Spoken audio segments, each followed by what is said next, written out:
Between the Pages is made possible by Words and Pictures, located at 2610 Center Street Northeast in Calgary. For all your comic book, anime, toys, and more, stop by Words and Pictures. You'll be glad you did.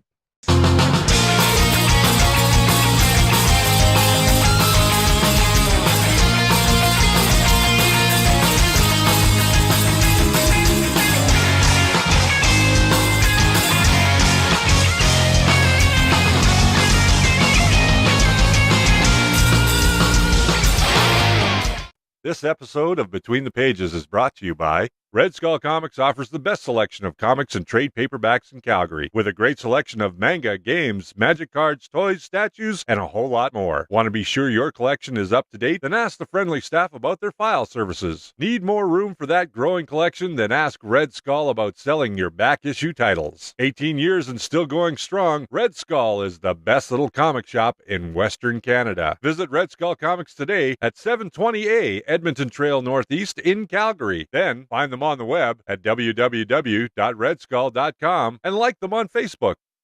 Alchemy Apparel, the place to shop for pop culture, with a wide selection of t-shirts, hoodies, backpacks, wallets, belt buckles, bobbleheads, pop figures, and more. T-shirts of the Avengers, they got that. Star Wars bobbleheads, they got that too. Batman belt buckles, hats or wallets, you can find all your favorite TV, movie, video game, and comic book icons on everything in the store. Head down to Alchemy Apparel in Northland Village Mall and Sunridge Mall today. Be sure to follow Alchemy Apparel on Twitter and Facebook.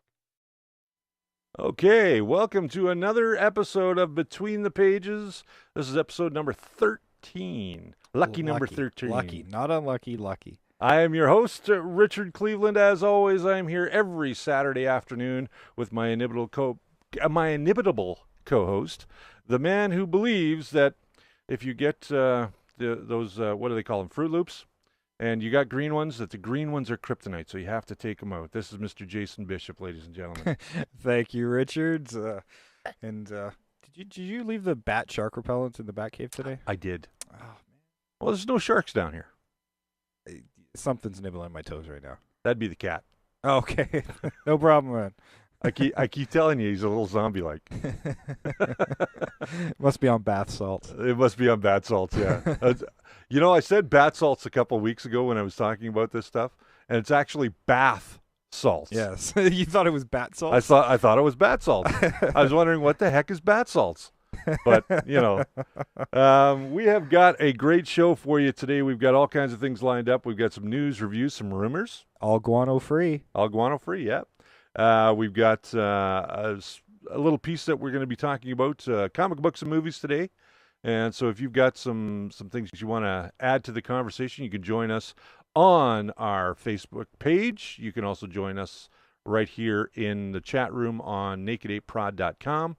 Just click the Watch Live button, and we'll be here. Yeah, and you can personalize your nickname and the whole bit. So join us in the chat room, and you can be part of the show. And Leslie, our producer, is with us today. She's going to be monitoring the chat room and giving us quick questions if anybody's got any concerns or complaints. Or just comments. Or comments, you bet. So let's get into the news of the week. We've got some rumors that are coming up. Or that are circulating right now. Yes. First rumor is Jim Lee launching a new Wildcat series in Wave 4 of the New 52. Yeah, this is just a rumor right now. We know Jim Lee is leaving the Justice League, so if he's going to leave the Justice League, what would draw him away from that book, from drawing all the big guns? Well, it would be his baby Wildcats, we would think. So this is probably a fairly solid rumor. We've got a new Team 7 launching in September with the Zero issues. Right.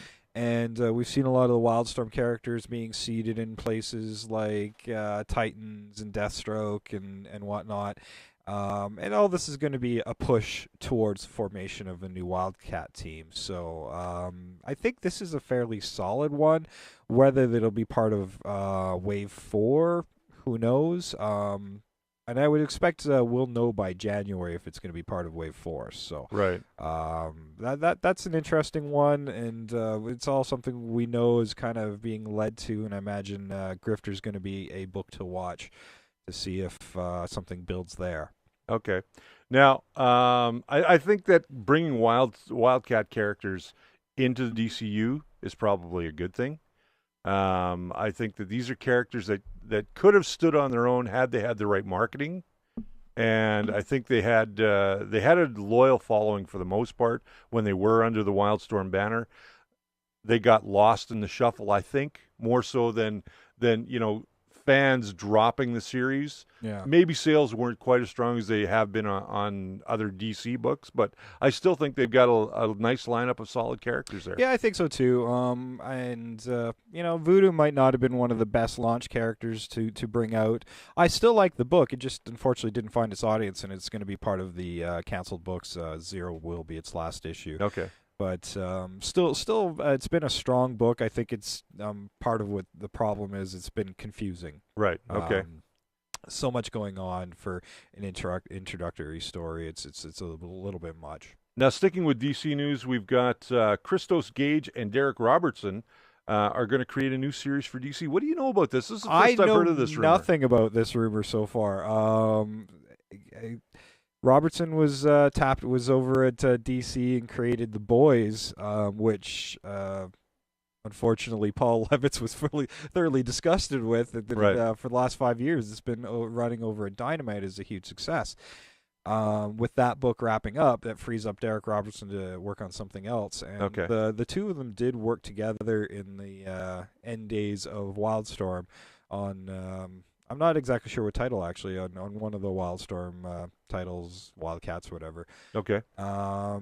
So, as far as the rumor goes, I think it's a fairly solid one. They've worked together before. What that title might be is, who knows? More than likely will be a new 52 book, because they're certainly concentrating on that, but I couldn't even give you the first guess of what that book might be. Okay. So, interesting rumor. I'm looking forward to seeing it. I like Derek Robinson's art, and right. I've liked Christos Gage's books in the past. I right. think he did good on Avengers Academy. So we'll have to wait and see what that book's going to be. Yeah, we'll see what goes on. Now let's move over to Marvel for a minute, because Marvel is having a big house shuffle. Yes. Not so much of a house clean, but a house shuffle. Yeah, they're moving all sorts of people all over the place after Avengers versus X-Men event is over. And, we've heard the rumors. We know Hickman's leaving FF. Right. So where's he going to go? We know Bendis' run on Avengers is ending at the end of yes. this year. So where's he going to go?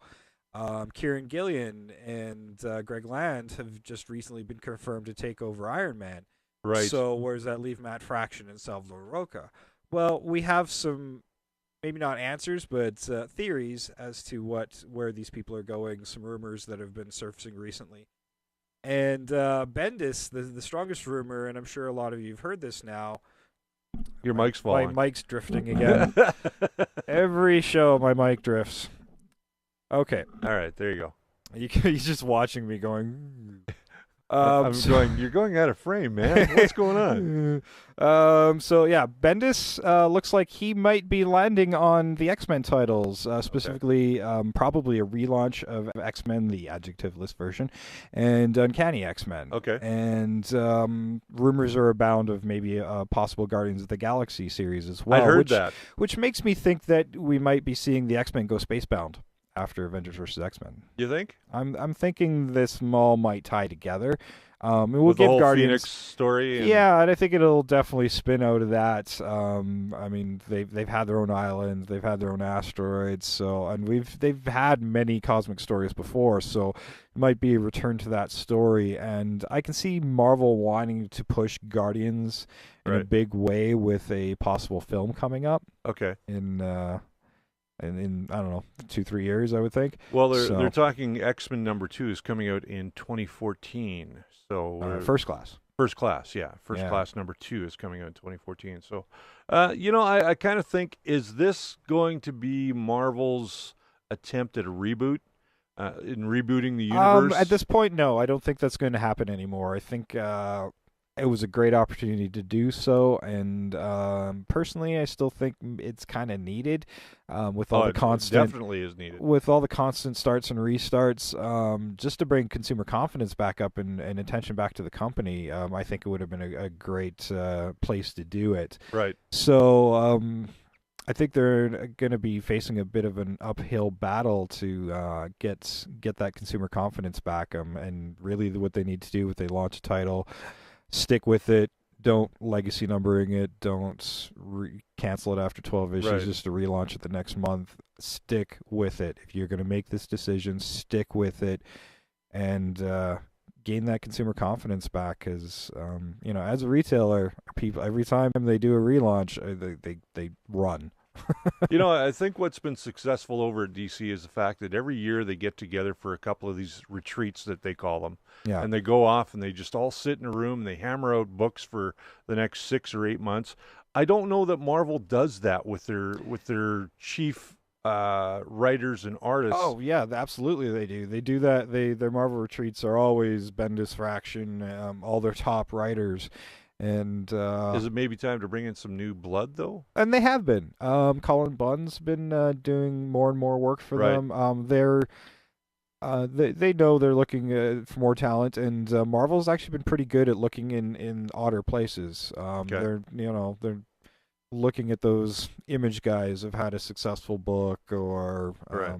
they're bringing indie guys in, and it's the last wave of indie guys really changed the face of what Marvel is now. Okay. Especially Bendis and Fraction. I mean, those guys have really influenced the last few years. Sure. Mark Millar as well. So not a bad rumor there. Brian Michael Bendis leaving the Avengers for X-Men. I can totally see them wanting to put them on their other marquee characters. Right. So being their top writer right now. Let's skip He's an down interesting to voice. the Dynamite news. Well, before that, I'll just run on Okay. through the other ones. As we know Kieran Gillian and Greg Land are Right. taking over Iron Man. Matt Fraction and Sal LaRocca are rumored to take over the Fantastic Four, Right. which was Jonathan Hickman's book, who looks like he'll be moving over to the Avengers with Okay. Assad Ribic, at least on one of those books. All right. And one of the other rumors is a new title by Rick Remender and Jenny Opina, starting a new Avengers book called Astonishing X-Men to add to the Astonishing line of books. Okay. This, I think, it could be really good because I really like Rick Remender's writing since way back in Fear Agent.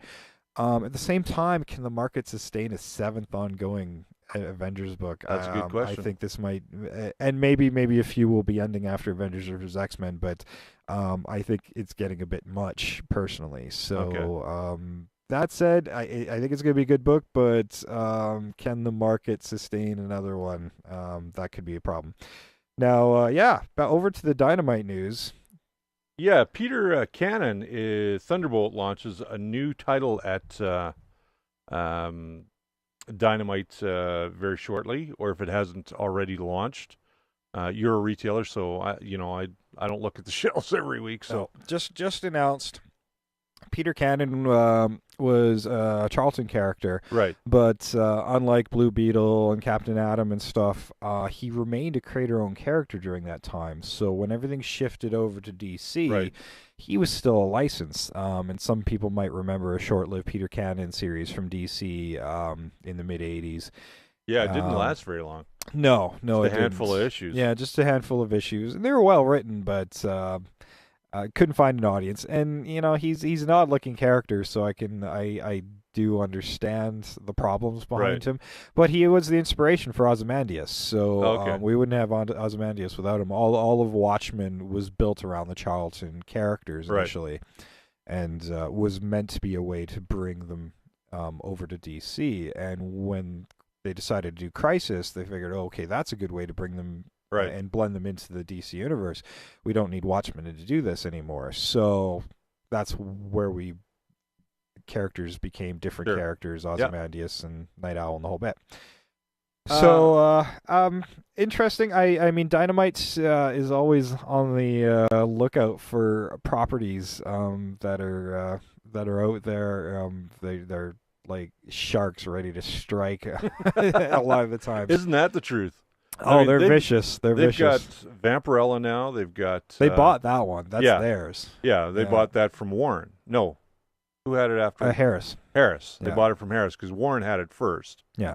And then it went through a couple of incarnations, Yeah. and then it ended up in in Harris's lap, and Yeah. then now it's over at Dynamite. And they licensed Red Sonja. Yeah. They Who was a Marvel character. they sniped Reanimator. Well, the poor guys let the trademarks lapse, and they were like pounced like hungry dogs.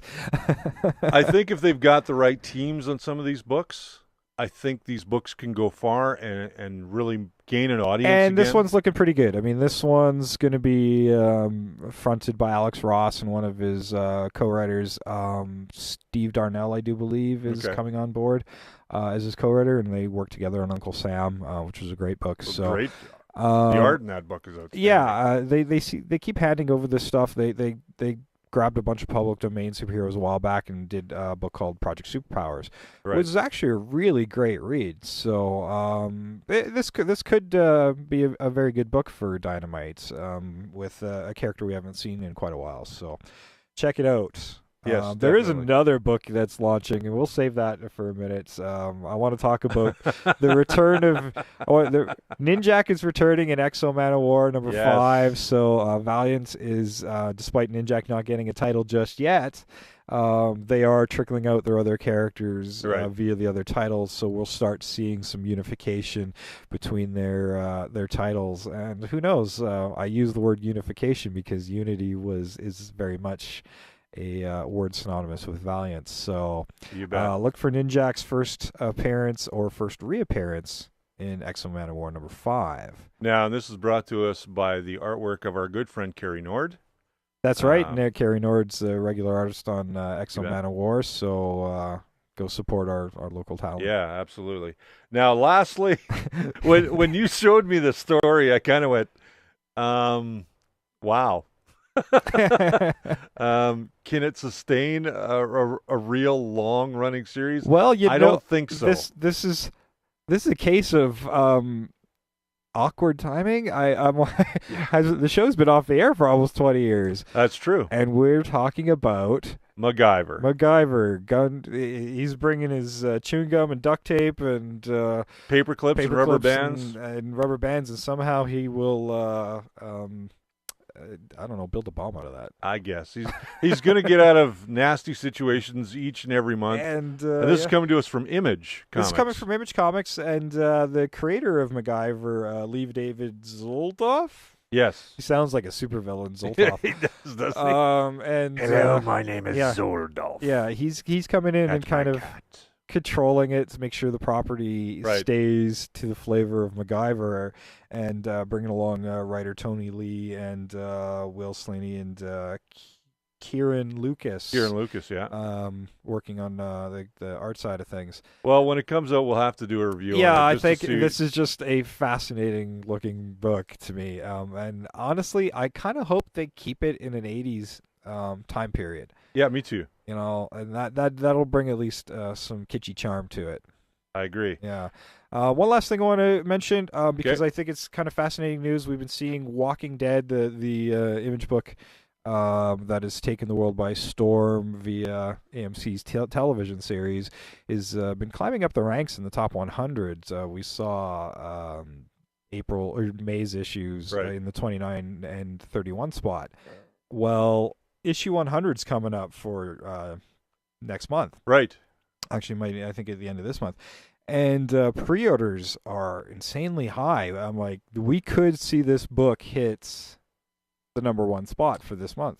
Well, that wouldn't surprise me. And right now, orders are looking around 300,000, which is knocking on Avengers vs. X-Men's door. So I'm very fascinated to see how this pans out. Obviously, there's a bit of number padding with all the variants involved. Right. But you can say the same with Avengers vs. X-Men with all the order incentives and things they do. So they're practically giving some of those issues away sometimes. So you bet.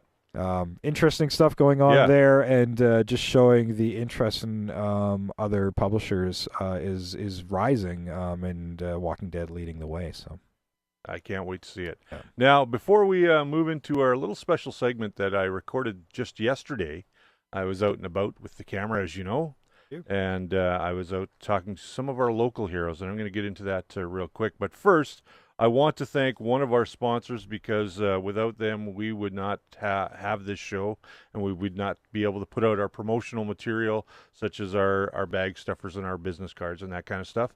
And that is Gorilla Printing. And Gorilla Printing has everything that you may need for your printing needs.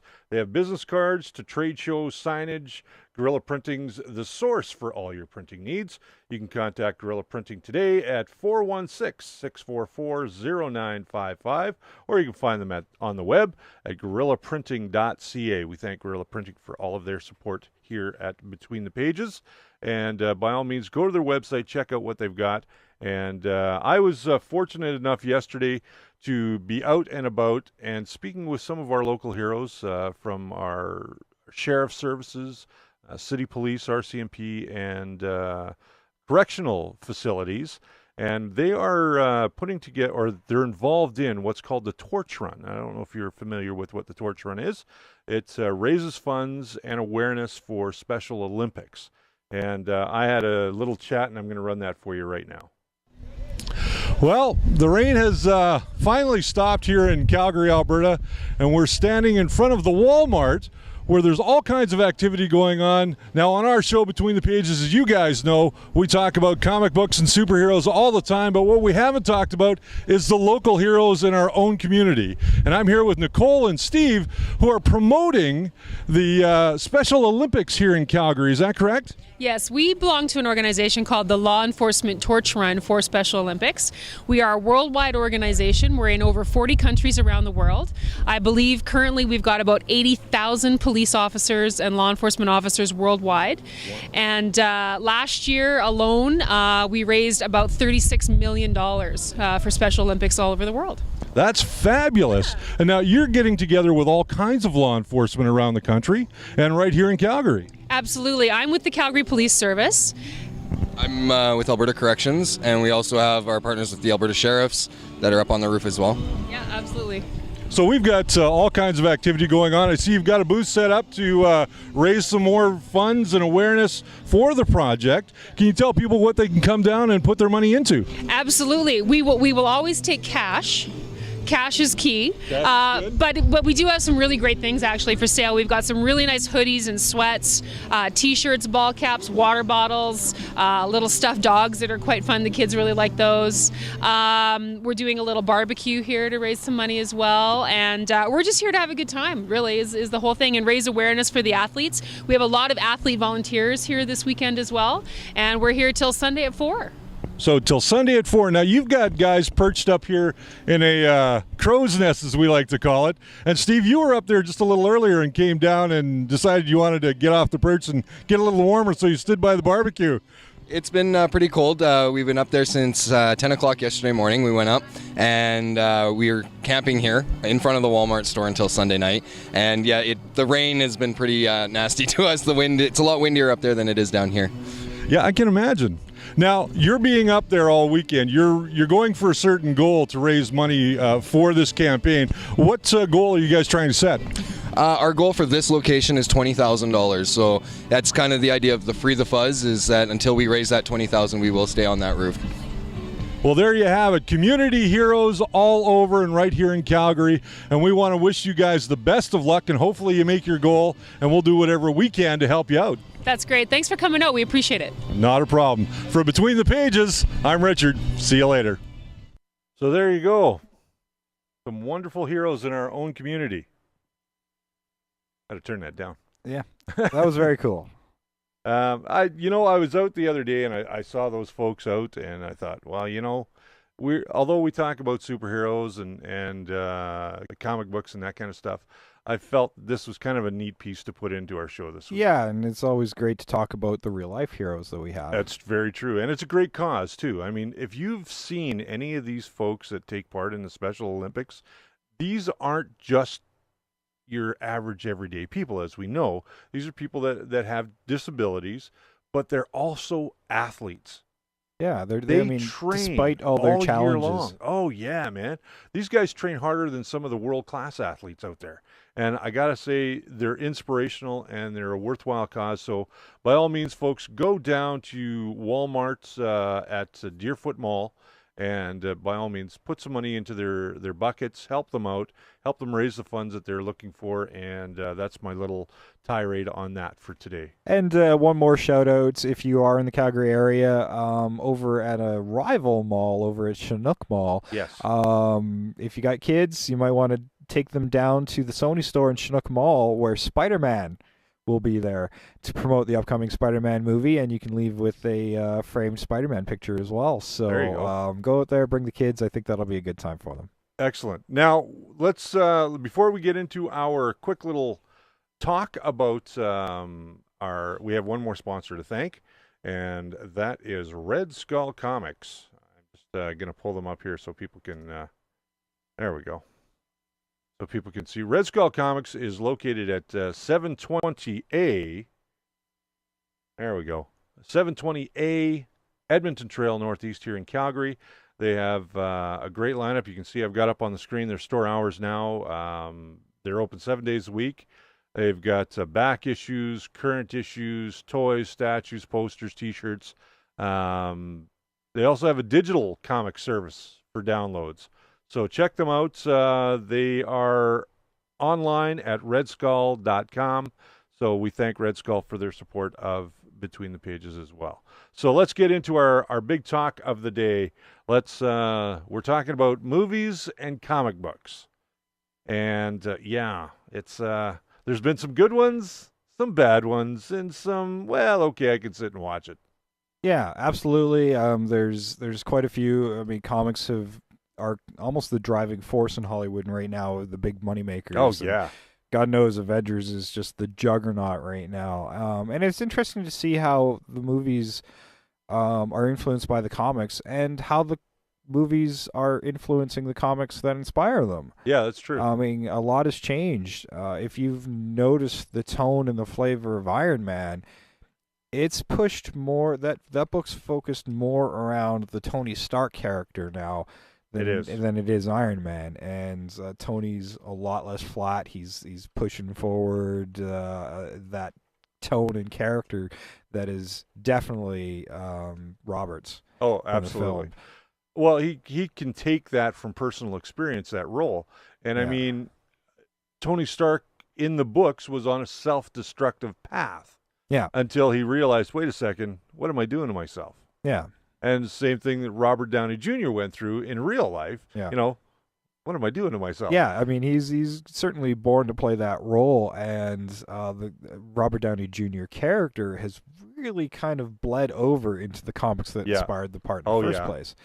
Yeah, I see the writing recently in some of the new books, and it's incredible how they can take that and really mold it around a real life person who's playing the role. That kind of works. I mean, sometimes that annoys me when they try to push something that was built for a film into their universe. It was like when they tried to change a Mystique in Toad after the X-Men movie came out. Right.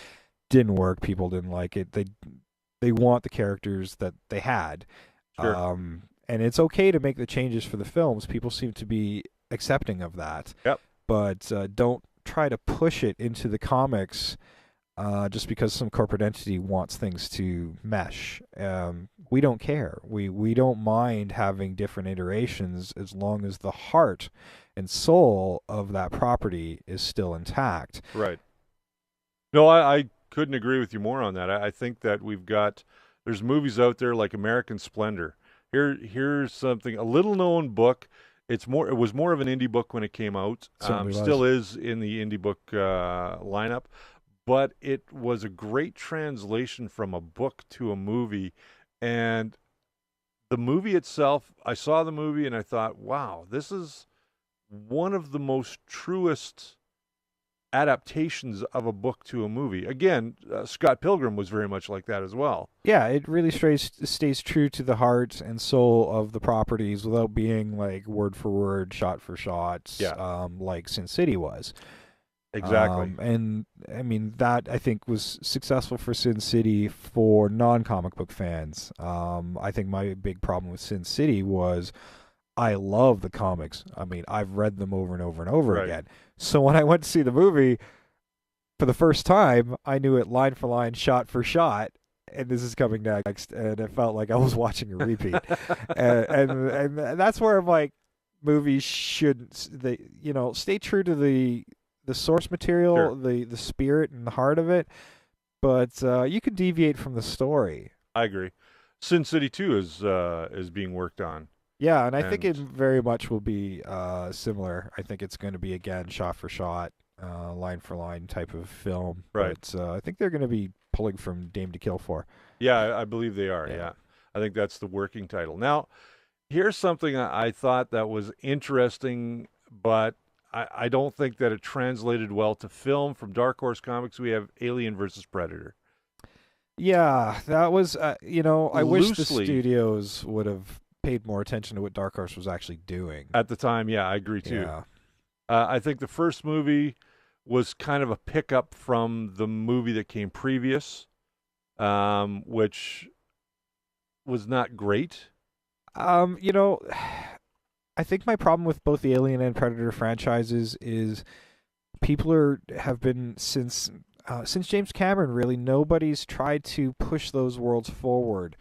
I agree. Yeah. Let's start to define more of the Predator world and more of the Aliens world, and thankfully Ridley Scott's starting to get in there with Prometheus and expanding that universe of ideas. Right. But James Cameron came in on Aliens and he gave us Space Marines, and he really took a claustrophobic idea and expanded it into multiple planets, and But he still all kept that sorts of it. sense of claustrophobia in all Yeah. of the scenes that he shot.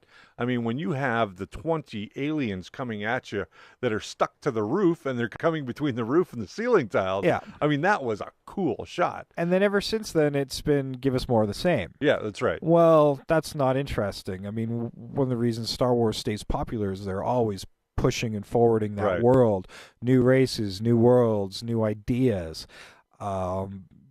Just don't give us regurgitation.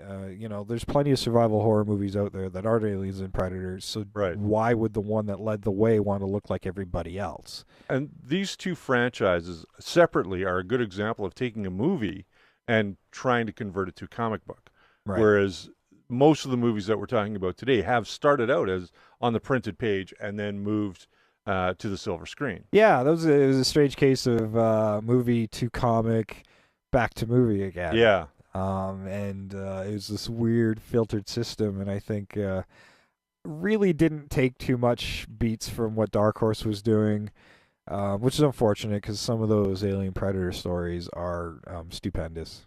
They are. They're absolutely stupendous. Now, I've brought down some from my personal collection here. Let's start with Kick-Ass. Now, here was a independent comic that came out, and there you go. You can see Kick-Ass on your screen. It was an independent comic that came out that was translated into a movie.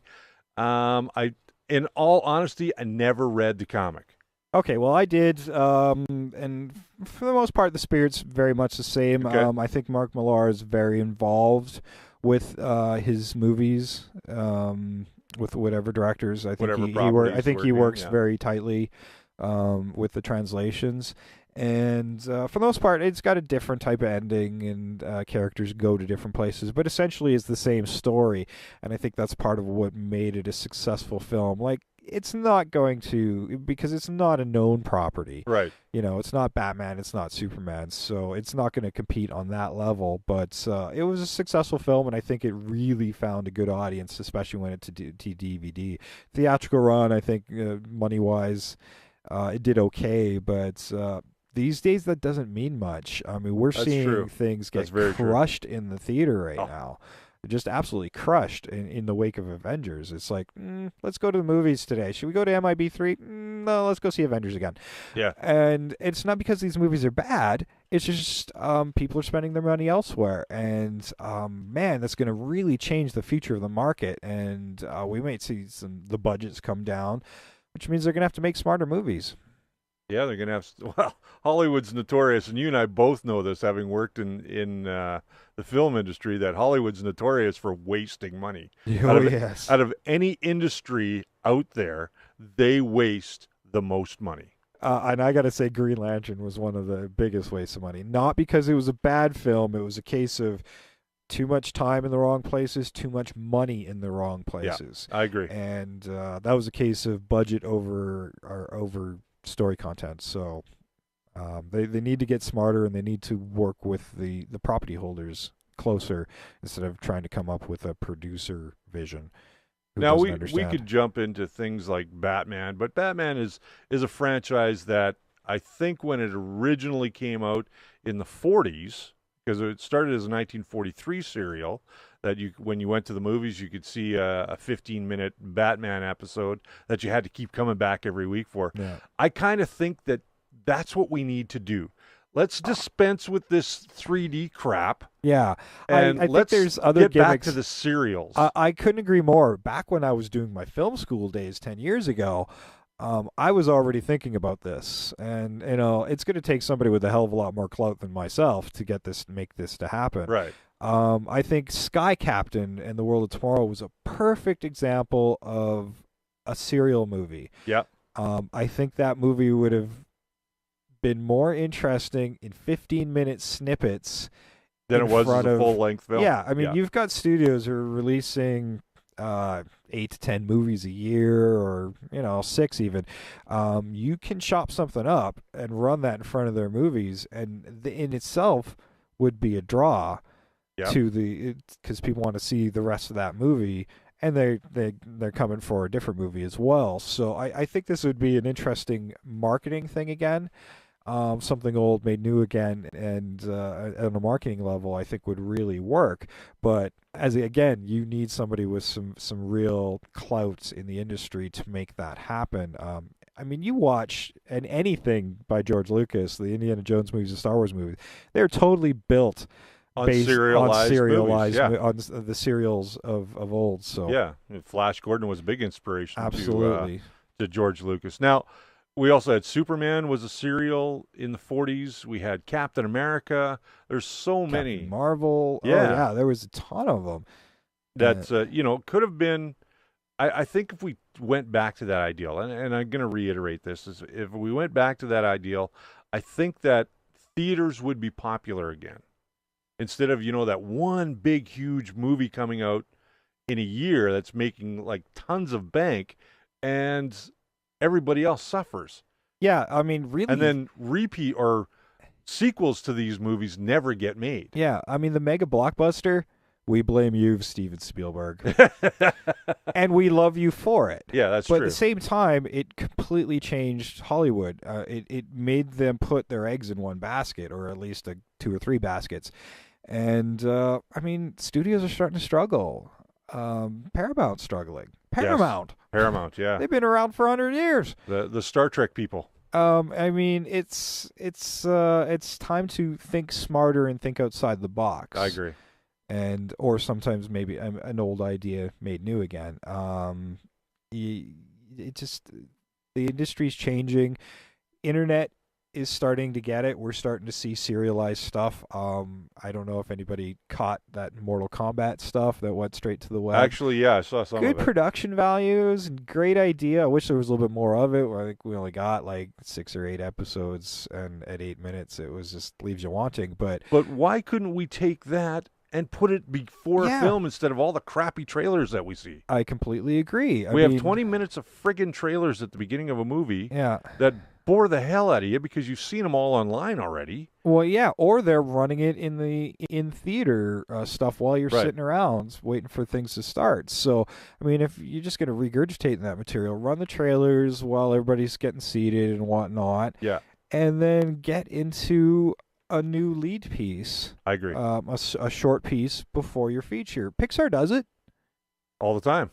And we love those shorts. I mean, we don't get enough of that kind of stuff. No, that's true. And I think the kids shouldn't have it either, all to themselves. This is a good idea that can branch out into other genres and medium. Now, let's talk about movies that came from comics originally, and a good example is Blade. Where I'm going with this is it started out very strong. A great first story. David Goyer wrote the story. Had a very strong introduction into theaters. This was a character we wanted to see for a long, long time. For anybody who's not familiar with Blade, he was a Marvel property by Harv Wolfman, and I'm The other man's name is escaping me right now. But yeah, me too. the first movie, great jump into the theater, made a lot of bank. Actually relaunched the series in the comics for a very short period of time. Yeah, and Marvel, this is a case of Marvel having great success in the movies, but can't get that character happening in the comic books. There you go. He's been around since Tomb of Dracula, and they use him here and there, and given a mini-series, or LPR in an X-Men book or a Spider-Man book, but they can't get him to go in print, but damn, were those movies great. The first one I liked. The second one was okay for me. The third one just, it wasn't necessary. Well, for me, first one I enjoyed.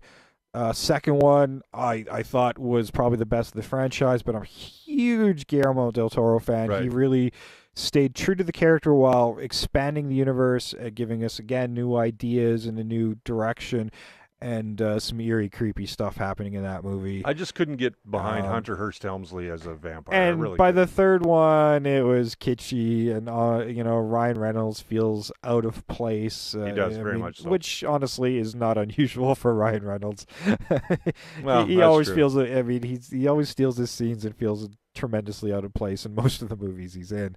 However, least the that being non-comedies. That being said, he was a good Green Lantern. He was, despite the movie, failure of the movie. Yeah. He played the part he well. was good as the character for Yeah. sure. And the third one, it almost felt like it was meant to launch a different franchise out of it. That an idea that didn't go anywhere. We've seen that before. They're introducing a bunch of different characters, and I get the feeling they were wanting a Night Stalkers movie or something. There was that intent. And there was rumor abound after the movie came out that was supposed to launch a Night Stalkers movie. Yeah. But nothing ever came to fruition. I think that it was greenlit once, and then a whole bunch of people dropped out, or the studio just went, yeah, I don't think so. Yeah, and I don't know what happened there. I mean, I'm sure we'll see Blade return in some way, shape, or form without Wesley Snipes. Yeah. I think he was his own worst enemy on that one. From what I've heard, he's very difficult to work with. But For good or bad, yeah. For good or bad, those movies, it was a decent franchise, and I think really kind of paved the way for other Marvel stuff to get developed. Now let's talk about from bad to worse. Okay. Great comic book series, Ghost Rider. Yeah. Fantastic comic book series. I love reading him on the printed page because he's such a conflicted character that has moments of greatness and has moments of not so greatness, much like Tony Stark. That they took into a movie with Nick Cage in the first one. Ghost Rider, the movie was okay. Was not a success in the box office. We all know that. Although it made $228 million. Overall, I don't think it was a great success. And making money is not a criteria No. for a good movie. So. And then earlier this year, they released Ghost Rider Spirit of Vengeance, which they touted not as a sequel to the movie, but as a relaunch of the character, a reboot of the franchise. And in my opinion, you can't reboot a franchise with the same actor and the same type of directorial grouping in behind it, especially Nick Cage. I mean, love Nick Cage, love the stuff that he does, but he, to me, is not Johnny Blaze. Plain and simple, he's not Johnny Blaze. Yeah, I mean, you're still running with David Goyer's scripts, who's, give us some good stuff and giving us some bad great stuff. Honestly, this is a property I think that was given into the wrong hands. This is something you give to a horror director with I agree. some clout. I mean, we're not talking just a slasher guy. We're talking somebody who did like The Orphanage or something like that. You want a dark, gritty movie, but at the same time, you really need to get into the human part of the character. Right. And this just doesn't deliver. I mean, you need a Guillermo del Toro or something on something like this to give it a visual punch, as well as that personal punch. And I agree. It completely kind of misses the mark of what the comics are. I mean, everything screams about it should work on film. it just didn't happen. And with 2 mediocre films behind it, I think it's pretty much dead in the water. I can't see it being a franchise that goes anywhere. No, they could feasibly do it as a television series, but at that point, I'm afraid it might turn into Buffy. Yeah, well, It'd that's be kinda, Monster of the Week kind of stuff. and people might watch that, but it's I think a dead end for the character. From great comic book pages to really bad movies that totally missed the mark, my pick is Jonah Hex. Boy, I'm a huge Jonah Hex fan from way back. Love the books. I love the comics from the 70s stuff to what Palmiotti's been doing, and Palmiotti and Gray, have been doing on the series thus far into all the way into All-Star Western. Love the character. I mean, the movie that you need to make with that character is essentially Clint Eastwood spaghetti Western. Absolutely. The really dark, silent character comes in, shoots people up, and leaves town. The man with no name kind of story. That's all you needed to do with Jonah Hex to make it a proper movie. But no, it's a comic book. We need to throw supernatural stuff in there. And yes, you can do that with Jonah Hex. We saw that with the Vertigo minis that came out. But you don't change the character. And this is a case of when you stray too much from the idea, when you give Jonah Hex some weird power, it's too far from the central idea to be for fans of the property to swallow. And then, of course, as a hook for a Western fan, that just goes in a completely other direction than what they'd be interested in. And what audience are you trying to pitch it to? Yeah, exactly. Cowboys and Aliens was a good example of that. Yeah, you're trying to cover too many genres in a period piece film. Yeah, and Westerns are already a tough sell. Oh, yeah. So maybe that's what they're thinking, Western. But you only need one good one to get people interested again. And do you want to keep making the bad one that keeps people not wanting to watch movies, or you want to make the good one that makes people reinvigorated, interested in the genre? We were on a downward slide with Westerns ever since Wild Wild West. Again, it's something that strayed too far from the source material. Exactly. I mean, and that kind of started that downward slide of good Westerns. I mean, yes, we had 3:10 to Yuma, which was, although not based on a comic book, was a good Western. Yeah. But we take comic book properties that are rooted in Western mythology and Western history, and we try and make them something that they're not on the silver screen. And for diehard fans like you and I, and I'm sure for a lot of people that listen to the show or watch the show, they're feeling kind of the same way. I mean, Brolin did a decent job of the character for what he had to work with. I don't think that we needed to have Megan Fox in the movie because she was just there for TNA. Yeah, that's all she was there for, and her character Megan fell Fox flat. played a hooker. Yeah. Shocking. Yeah, exactly. Really quickly before we have to wrap this up, Nick Fury, Agent of S.H.I.E.L.D. Oh, the Hoff. This was an old TV movie. Generation X was around that time. This is when New Line owned Marvel and were just trying to utilize some properties that had some budgets. Were easy to do on a lower budget, and good idea, wrong actor. Right. It's kind of dwindled in my memory now, but I remember being painful in places. And well, this was a movie that was intentionally made for the big screen. They were going to bring this to the silver screen, then it ended up on television. I think it was meant to be things they did in the 80s and 90s. They would make these TV movies as backdoor pilots. Yeah.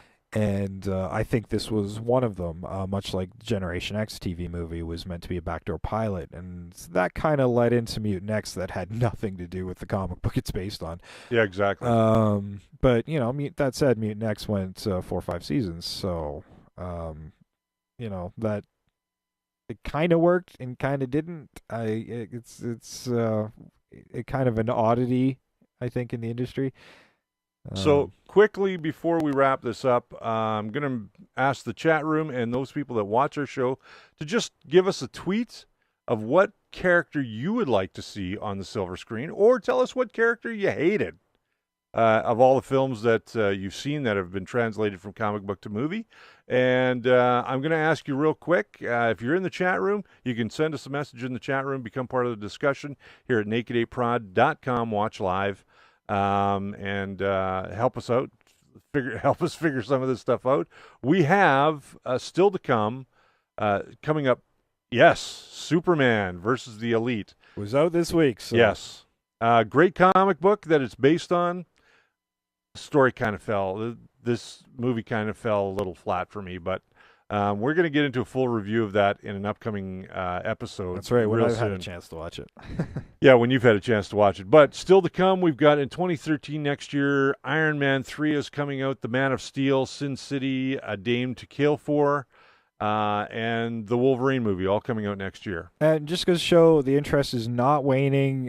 They're making them bigger and better. I think studios like Fox are learning from Marvel Studios how to handle X-Men better.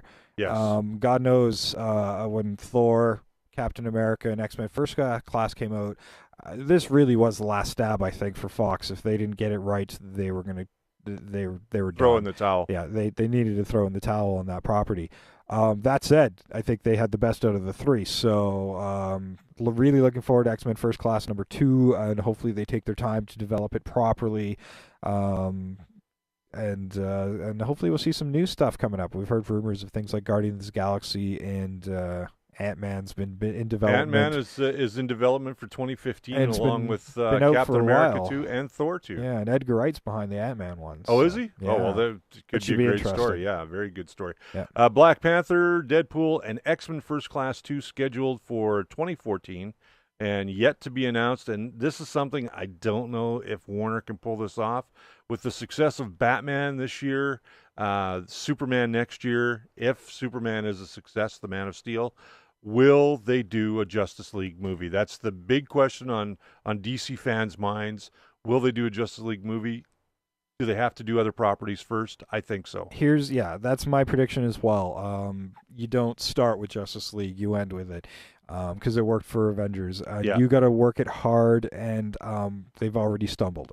They stumbled with Green Lantern. We're seeing Superman for next year. That's going to be the starting point. That's going to be where they need the proving grounds. They got the right guy behind it. Hopefully, This is not the time to drop the ball. But the problem is they're also going to have to reintroduce Batman, because Batman's done this year, and the Batman we have now is not a Batman that exists in the world with the Justice League. Yeah, that's true. It exists in the real world. That's very true. But if they do that same thing with The Man of Steel and really give it a human story, or a grounded story, I won't say human story, I'll say grounded story, much like they did with Batman. Yeah.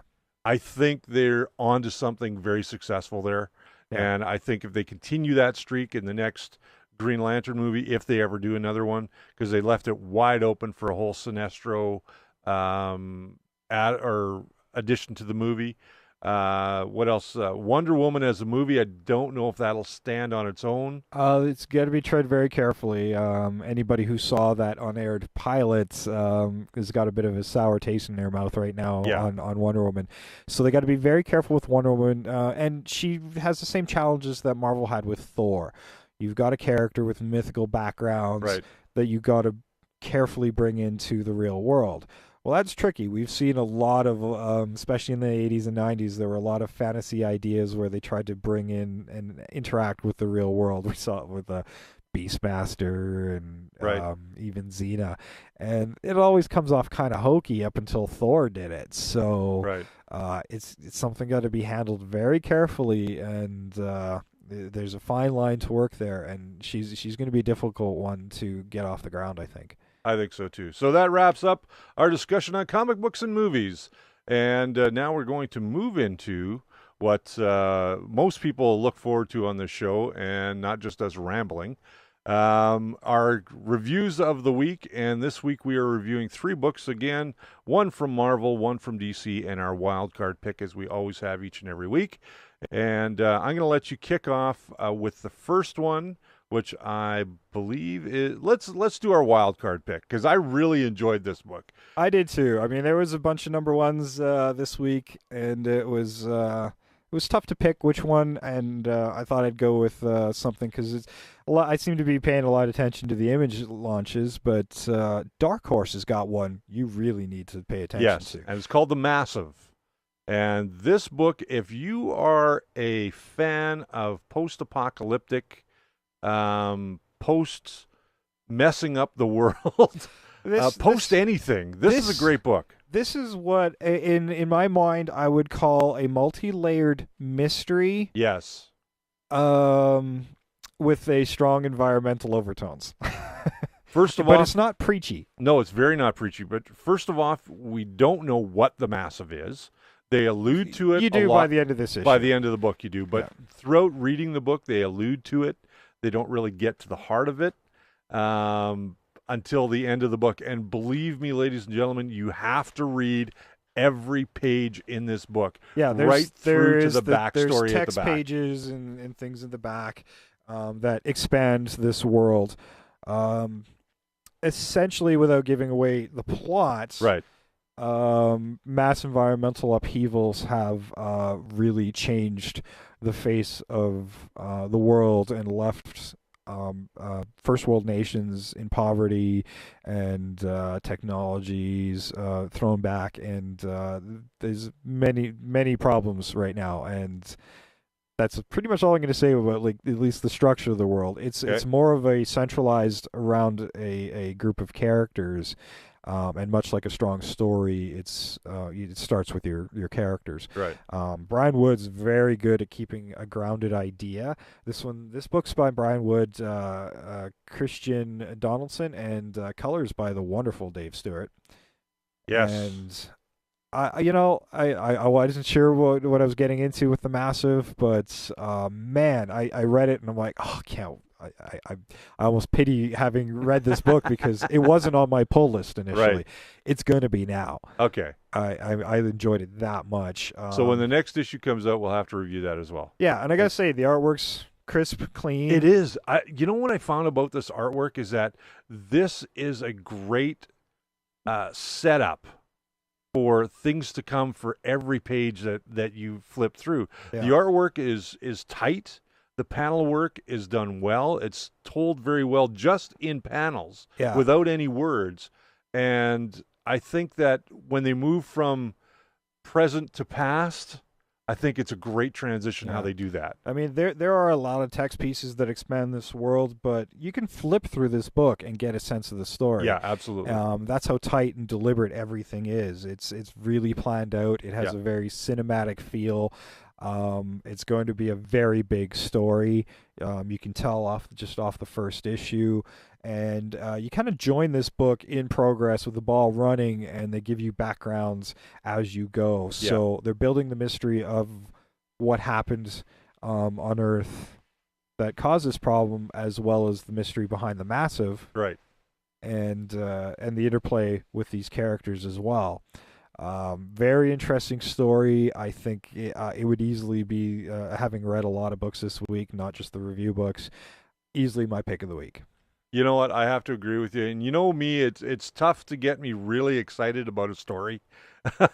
You know me as well as anybody when it comes to that. If I don't like a story, I don't like a story. But this one, I got to tell you, I'm eager to read the next one. Yeah, I mean, if you're getting a little bit of superhero fatigue, and I think that's part of what's bringing the rise into more dramatic stories. Well, dramatic stories, but just independent books that are doing other stories that can't find a home at Marvel or DC. I think this is part of and I actually, going back to our talk about cinema, I think with all these comic book movies, especially the superhero ones, we're getting superheroes inundating our comic racks. We're getting them on our movie screens, and our television screens. We're getting so overloaded with it that I think the comic fans are craving something new and something else. And boy, the Massive fills that bill really well. I agree. So, that falls into the same category as Saga for me. Yeah. I'm really eager to read more of what's going on in the Saga universe. Yeah. Before we move on to our other two, we should thank the sponsor that gives us these books each and every week, and I'll let you talk about that. That would be Words of Pictures right here in Calgary at 2610 Center Street Northeast. Phone number is 403-282-8870. For all your file service needs as well as back issues, they buy and sell trade back issues and largest selection of back issues in the city. Toys, games, comics, Magic the Gathering, you name it, they got it. If they don't, they'll certainly try to find it for you. It's Words and Pictures. Like them on Facebook. And on to our next review. Before we do that, we should thank our last sponsor of the day. Oh, yes. Yes. They made us the world's finest today. Yes, we are both sporting wonderful tees from Alchemy Apparel. I don't know how well you can see mine pretty good. We're sporting tees from Alchemy Apparel. This is brand new for them. They just brought these in. They call them a baseball style or jersey style shirt. With that distressed look. They're very cool. They're very comfortable too. Very comfortable. Yeah. I was put it on this today. I'm like, ooh. Now, Alchemy Apparel, they've got a lot of stuff still to come. You can find them on Facebook at Alchemy Apparel. Like them on Facebook. Go check out their stores. You can find them here in Calgary at Northland Village Mall. And Sunridge Mall. Now, what they've got coming, this is really cool. Are you ready for this? I know Okay. you're a TM. Yeah. You're a TMNT fan. Oh, well, everybody grew up with the Turtles, so. They have leather shell backpacks coming. That's pretty cool. I like that. I got to go down and check that out because I've seen some of the plastic ones for the kids, Right. but I've even seen these in my own catalog. So can't wait to see what these look like. If you want to see what they look like, go check them out on Facebook. They have a picture of them up on their Facebook page. Cape shirts for the ladies are coming back. They are a very popular item for Alchemy Apparel, and they sell out every time they bring them in. So they're coming back very soon. So you can get Batman, Superman, Wonder Woman, and I believe Robin are the four different to choose from. And they have a ton of brand new Big Bang Theory product coming out. So go check them out. It's Alchemy Apparel on Facebook. And if you're in the Calgary area, you can certainly go down to Northland Village Mall and Sunridge Mall. They are open at mall hours usually, and check them out. So I want to thank them for all of the support that they give us here. And they'll be running our show in their stores very soon. Yeah, that's right. And thanks to the wardrobe, guys. Yeah, we like that. They're comfy. Now, that being said, let's move on to our last two books of the day. Which one do you want to go to first? Let's do Marvel. Marvel. Okay, big launch book for them today, this week. Spider-Men. Boy, this was really a secretive book. To the point, as a retailer, was frustrating to me, Marvel. You can't put a book called Spider-Man and tell me nothing about it. So, but anyway. Yeah, there wasn't a lot of pre-release stuff My on personal complaints aside, essentially, this is what it looks like. Peter Parker, 616 universe from Amazing Spider-Man, interacts and meets the Miles ultimate Morales. Spider-Man, Miles Morales. Yeah, there you go. Now, This is by your regular Ultimate Spider-Man team of Right. Brian Michael Bendis and I do believe it's Sarah Pichelli. Sarah Pichelli. Pichelli. Yeah. And it's a nice, crisp, clean-looking book. As a miniseries, this is a setup book, so it's very much so. It doesn't give me much of a sense of where the story's going, and especially considering I haven't caught up on Ultimate Spider-Man yet, so I'm a bit behind. I haven't even got to Peter's death yet, so spoilers. Oops. Yeah. In the universe of Miles Morales, of course, we know that Peter Parker is dead, or is going to be dead very soon. Yeah, he's dead. And it tells you right in the very first page of this book, kind of a little backstory. I won't spoil it for everybody, but I will tell you that this book is very cinematically drawn as far as I'm concerned. The panels flow almost like a television episode, or even a mini movie. Something you would see go direct to DVD maybe would be maybe a great little story for them to think about. But that being said, the art is crisp. The color pops off the page. We get to see behind the helmet of our one of our cheesiest villains, Mysterio. He's actually one of my favorite Spider-Man villains. No, I find him very cheesy. I don't know. He's just visually appealing with the big fishbowl, and there's just something makes him stand out. I just never in the crowd. understood why he put a fishbowl on his head. I don't know, but I And like how the it. heck do you breathe in that thing? You would fog it up. You'd be inside there going, cleaning it all the time. I just don't get it. Anyway, the book was written very well. I think it's a great setup for what is to come in this. It has the Marvel AR, which was a little disappointing to me. And you know what? I'm going to go back a little bit. I think the story was a bit disappointing to me. Not because it was bad, but I think it plods along to get to that big end page of Right. Spidey meeting Miles Morales, of Peter and Miles meeting. But oh man, it felt like a long journey to get there of pointlessness. I kind of felt the It setup felt, was good. It felt, it felt forced, and maybe it's because I need something from the Ultimate book. I'm not sure. Could be. But something felt forced there to me. It really felt like that meeting should have happened in the staple page in the between the book, and to move that story along. So it felt a bit over deflated for my taste. Okay. And I'm also getting very sick of deflated stories. Well, you and I don't think, always agree on everything. no, so I'm gonna give it a mild thumbs up. A mild thumbs up? I am very much a Bendis fan, and oh man, I I think thought we just weren't going to use ratings on this show. nah, I don't know. I'm gonna take that thumb back because I don't want to get sued by some movie Okay, critic. So let's just say this. Do we read it in the comic book store? Do we buy it? Or do we steal it online?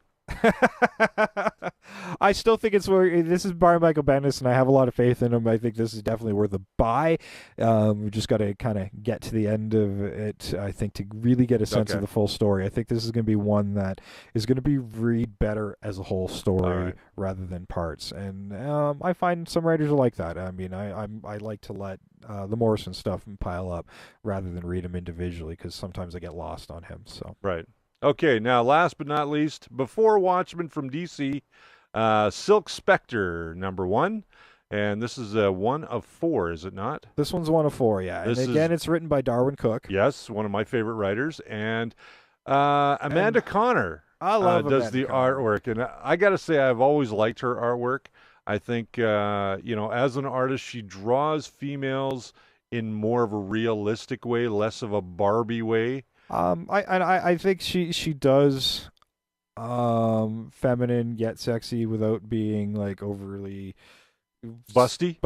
or the tight waist or whatever. And there's a lot of expression in the facial I agree. stuff. She does that very well, and her stuff, she can do moody and light at the same time, and it's nice to see that movement between the two. Now, my problem with this book, and this is where you and I are going to disagree again, was although I love Darwin, and Darwin, if you're listening, and I hope that you do every once in a while, I've always loved your writing and I've always loved your story work. This one to me felt like a romance novel, a teenager coming of age, wanting to break away from her mother, who has been in the limelight and is trying to train her to be the new Silk Spectre. The kids at school are teasing her, saying, Mom's a streetwalker for all intent and purposes. And that weighs heavy on a kid. So there's a lot of that kind of bullying thing going on. But Lori is a tough chick in this book. That's where it was kind of a redeeming grace for me, is the way that her character was portrayed in this book. And I'm looking forward to the next book just to see how that story carries on. But overall, I kind of felt it was a little too, love and rockets for me, or, kissy face of the week. And you know what? This is why I like the book. I like that kind of feel. I mean, let's face it, Watchmen, yes, it's got superheroes in it, but at its heart is not a superhero book, and I think that's where people had problem with the film. They wanted X-Men or Avengers or whatever, and it's all about the personal interplay of these characters and their fallibility and their own problems, much more than even the Spider-Man stuff is. They're very much centered on the person Right. rather than the costumes. And this does this very well. This is really getting in the background of Laurie and her mother, Sally Jupiter. And I think it fits just fine with what Alan was doing on Watchmen. And there's these points where we get into Laurie's head, and the panels get really kind of cartoony. Right. I really quite like that. I like that aspect of it too. Despite there being a tone shift, I mean, this is a different writer, so this feels more like Darwin's writing than Alan's writing, and that's fine. I think that's very valid, and I think it was a great read. I have no problem with the book. I still having a problem with the backups though. The Black Freighter, the Crimson Corsair. The Crimson Corsair. As something as a comic book, in the original Watchmen, we had this kid reading a comic book that's juxtaposed against the events happening within the Watchmen story with the Black Freighter story. Now, Crimson Corsair is another pirate story, which is really well drawn, but doesn't feel like a comic book from the 80s like Crimson Corsair did. And in 2 pages, it really is tough to get a sense of the story. So I'm kind of hoping they'll collect that as one issue so I can read it as a whole. And where does this fit? I don't know what the point of this story is yet. Now, here's maybe the question. we'll find it out at the end of the Crimson Corsair story. But who's reading this book other than us? Right. Does it fit somewhere within Watchmen? Is it sitting on the rack of the newsstand that's in the Watchmen stuff? Are we going to pan out and see that kid reading it? But right now, I'm not sure what the point of the story is and where it fits. Now, with all of the Before Watchmen still yet to come, do you feel that this story fit the one that we reviewed last week? Because I didn't feel that. I don't feel like it's a continuation. We're talking different eras now. Sally's finished. I mean, I'm talking about the Corsair story. Oh, the Crimson Corsair story. Do you feel that it was a continuation from last week's book? Yes and no. Honestly, within 2 pages, I had no idea what was going on with this one. Honestly, I find that when I read 2-page stories, it's just there's not enough for me to grab or remember. Right. And maybe I should have reread the last 2 pages, but no, for me, it's not flowing in any kind of logical way right now. I think what's going to happen here... But I had troubles with the Black Freighter story when I read it too, so... I think the next issue, the next number 1, which is out next week, is it not? Yes, next week we're getting the Comedian. Right. So I think they'll have another story in there, but I think once we get to the final 4 part of every one of these stories, because these are all labeled number 1. Yeah.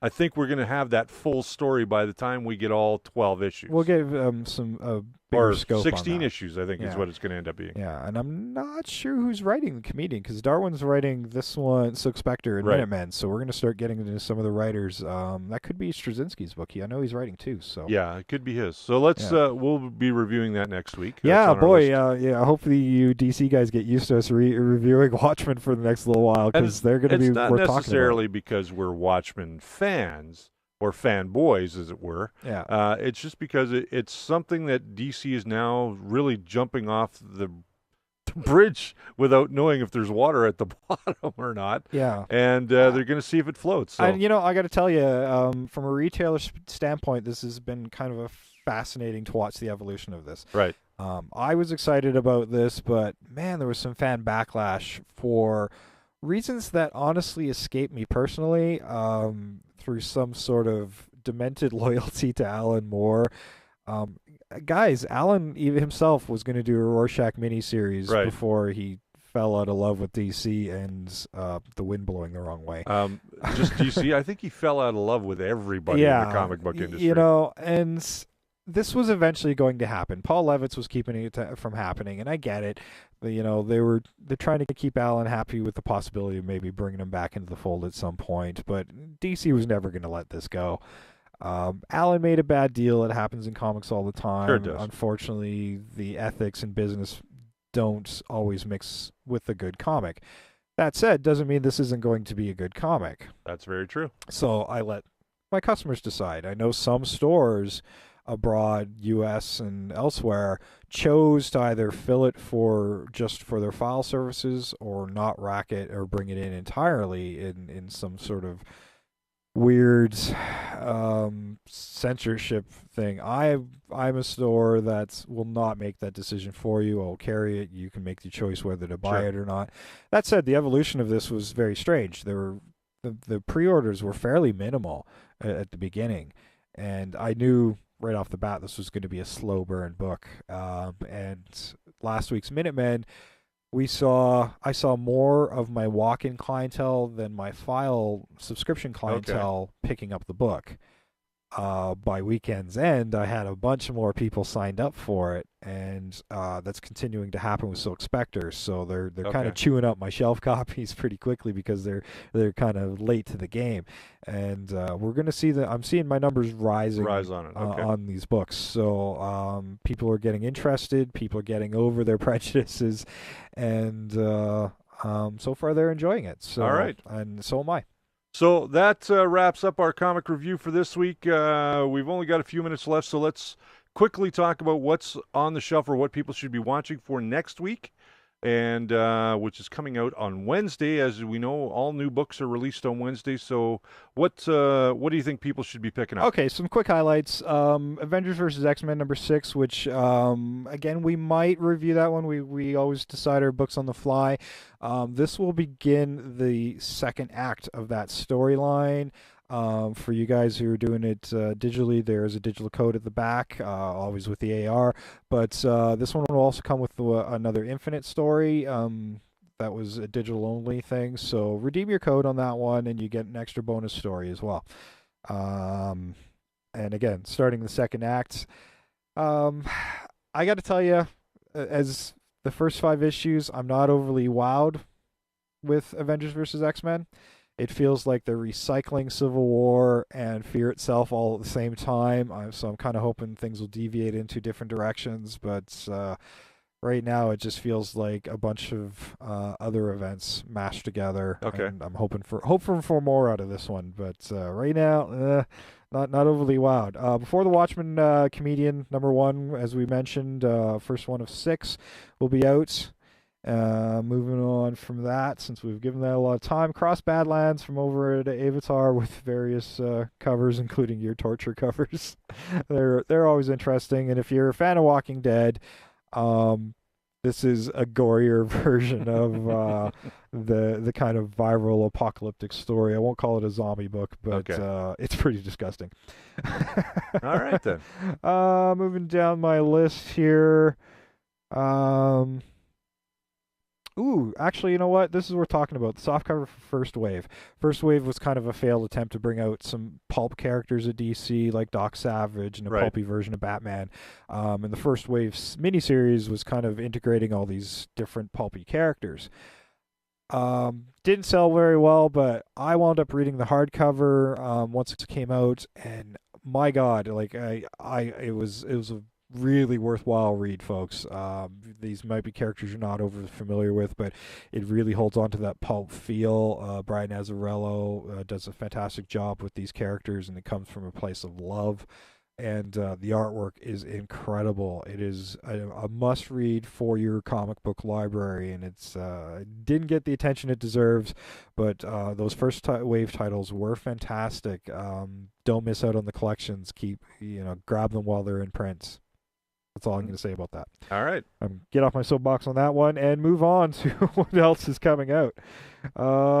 Let's see. Ooh, here's one. We might even review this one. Coming out from IDW with 53 variant covers. 53, did you say? I think 53, 54 variant covers. Mars Attacks #1. Okay, that's got to go on the list for next week. Okay, and Mars Attacks is what they're doing. Why is there so many covers? Is they've taken each of the classic cards and made it a cover. Oh wow! And they're going to have the backstory on the back cover, and I think there's a couple extras. There's a box set you can get for like $100-something bucks, right? With all the covers, and comes with a couple extra new ones in there as well. But Holy cow, that's a lot of freaking variants. So let's get all the books, and we'll take one wall in the studio, and we'll just cover it with all the books. With Mars Attack, we're not going to do that. Okay. just thought I'd ask. It's not in our budget. No, it's our not. budget of 0 won't cover it. All right. You're right. But yeah, crazy idea. So Mars Attacks #1.